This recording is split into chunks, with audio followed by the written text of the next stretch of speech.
The Mitten, written and illustrated by Jan Brett. Once there was a boy named Nicky who wanted his new mittens made from wool as white as snow. At first, his grandmother, Baba, did not want to knit white mittens. "If you drop one in the snow," she warned, "you'll never find it." But Nicky wanted snow-white mittens, and finally Baba made them.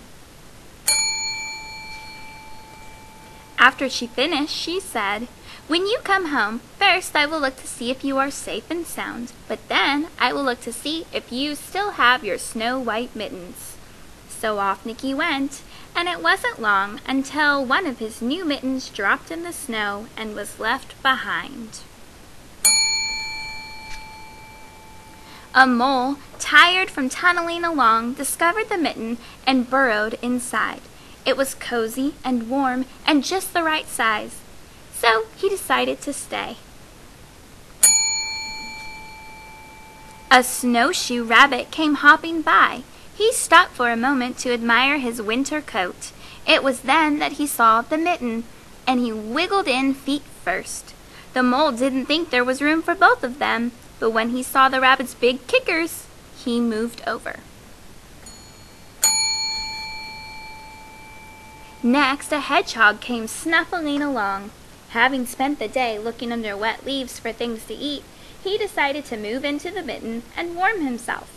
The mole and the rabbit were bumped and jostled, but not being ones to argue with someone covered with prickles, they made room.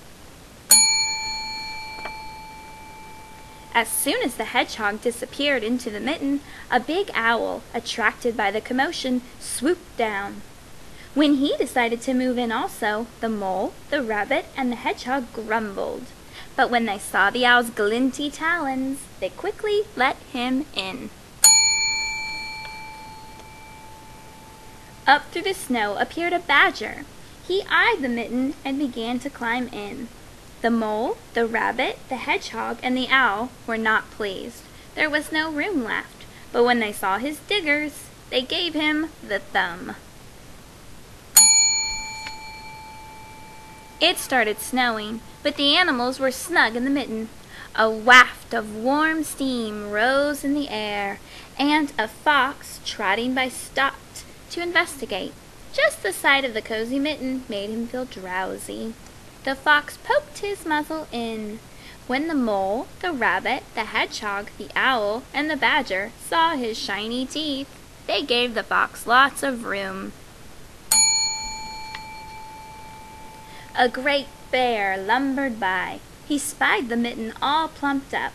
Not being one to be left out in the cold, he began to nose his way in. The animals were packed in as tightly as could be, but what animal would argue with a bear? The mitten swelled and stretched. It was pulled and bulged to many times its size, but Baba's good knitting held fast.